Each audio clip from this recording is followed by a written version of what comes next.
Make room for the champs, Boston College's Rachel Clark and Shea Dolce. Ladies, congrats again on the victory. I hope you've had a second to breathe, gather yourself. I'll start off with you, Shea. Walk me through those final seconds. How did you stop Northwestern from scoring a 14th goal?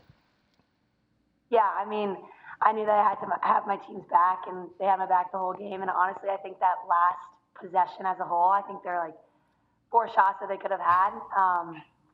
Kind of blacked out the moment when I made that last save, but when the buzzer rang, it was the best feeling ever. Did you know that you had kind of kicked it away, that it hit your leg? Did you know what happened there, Shea?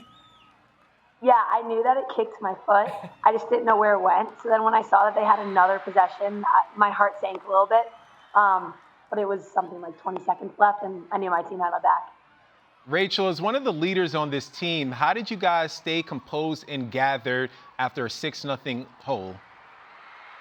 Yeah, I think honestly it started, I like Acacia's mentioned so many times, we have such a strong senior class and they're honestly the best leaders ever. And I think it ultimately comes down to how close our team is and how much we love each other. And we wanted this so bad and we didn't have the start we wanted, but there was no chance we were letting ourselves stay in the hole, and we wanted to win so bad. So I think it was just, we knew what we had to do. We knew we weren't playing how we wanted to play, and I think we just kept our heads together. We were like, we got this. We love each other. Let's just play our game, and I think that's ultimately how we came back.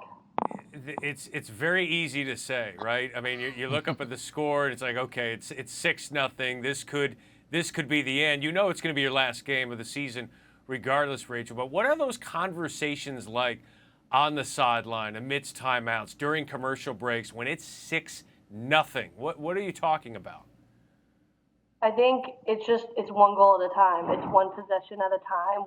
Early on, we were getting possession and we were throwing it away. It was honestly very uncharacteristic of our attack and our unit. And I think we just were like, we got to get out of this hole. It's one goal. We got to stop the bleeding right now. And once we can come back, there's so many.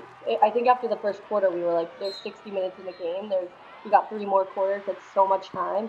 It's one at a time. We can do this. Once we have possession, we're okay. Shea, I saw a post-game quote from you where you said you've been thinking about it every single day since last year, that being the loss to Northwestern. So peel back the curtain for me, because after the first quarter, when you guys start off in the 6-0 hole, what part of you, if any part, allowed to go back to the revisit and say like, oh no, not again from last year? Or did you stay locked in and present in the moment? I think I just stayed locked in the moment. Obviously, last year's loss is something that I carry with me every day. But in that moment, I was just thinking about the team, the game that we were playing that day, and the moment. And I knew the first quarter wasn't our best, but we weren't playing BC defense, and we knew that we had to get ourselves out of that hole, like Rachel said. So I stayed locked in. I knew I had to flush that quarter. Dwelling on that quarter wasn't going to do anything for me, so flush that quarter. And then, like Rachel said, we had 3 quarters left, so much game, and our senior leaders really stepped up and guided us that way. Shea, at what point was there a specific goal or moment where you realized, okay, we're back in this thing. We've got this momentum now, and now it's really there's a part of the belief, and then it becomes a reality that we can actually do this. Yeah, I mean, I think when we started digging out of that hole, 1 goal, 2 goals, I think there was a free position center hash that I saved in the second quarter, which led to a goal. And in that moment, I kind of took a deep breath, and I knew it was going to be okay. And for a lot of goalies say, all you need is 1 save. And really what I needed in that second quarter was a save to balance myself out, get myself level-headed. And that's what happened. And even though we were down at that moment, I knew that I had confidence that we were going to win that game.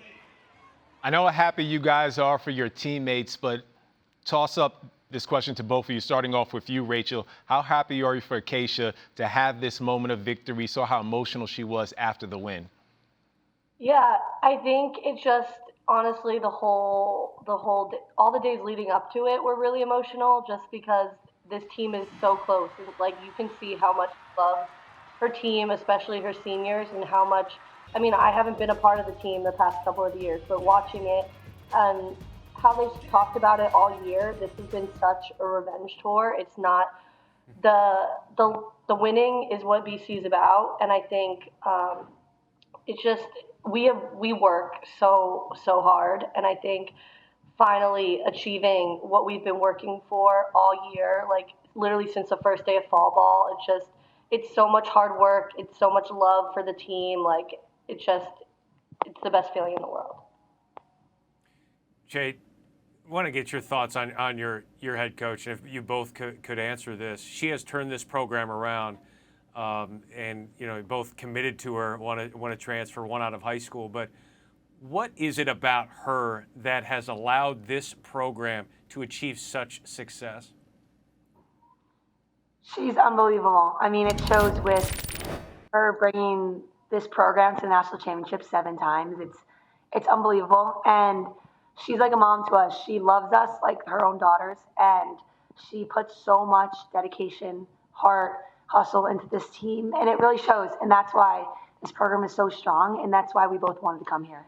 Yeah, and I think also when I ultimately chose to come to BC after leaving UVA, I think the culture is something that's so big here, and I think that's all because of the coaching staff, obviously the people that come here, but Acacia is the catalyst behind that.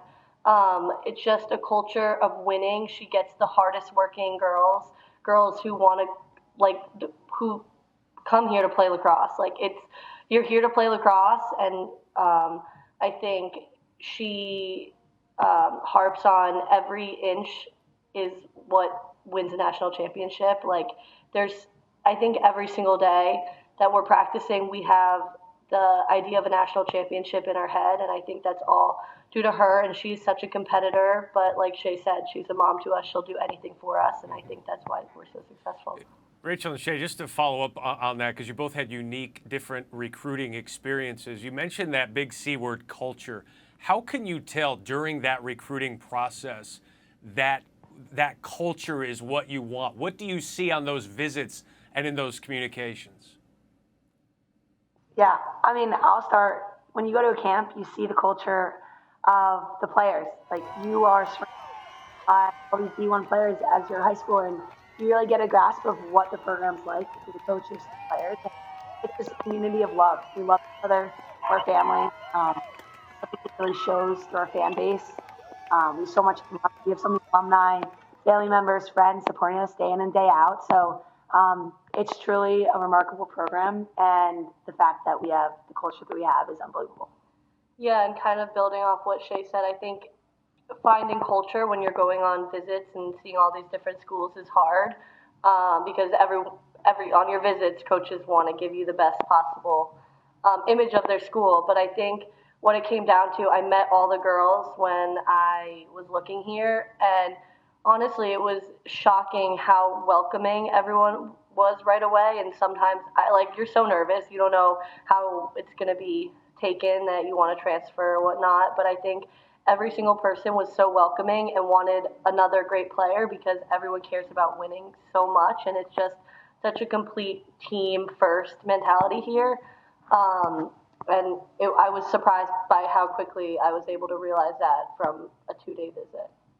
Shea and Rachel, the last one before we let you ladies go. Has it fully sunk in what you accomplished? And if it hasn't, when do you think it will? Future teams will look at you and say, like, hey, I want to be the next Shea Dolce. I want to be Rachel Clark. The second time that this program has ever won a championship, you were role models. You saw how the crowd was energized. Has that really sunk in with you? We've been talking about this.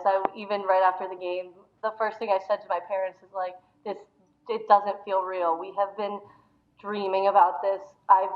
Every single year watching people play lacrosse on Memorial Day weekend in the championship, and I've been so envious. And I was trying to take it in the whole time, just the fact that I was on the field playing in these games. It doesn't really feel real that we did one of the hardest things in college sports. Yeah, I mean, it hasn't sunk in for me either. And like Acacia said, this one was hard. And so it really means the most. And I think that as the days go on, it'll start to sink in a little bit more. But yeah, it's an unbelievable feeling. Well, there's nothing like being present. Enjoy this moment. I love that you already got the natty swag on. Congrats again, ladies. Thank you so much. Thank you. Thank you.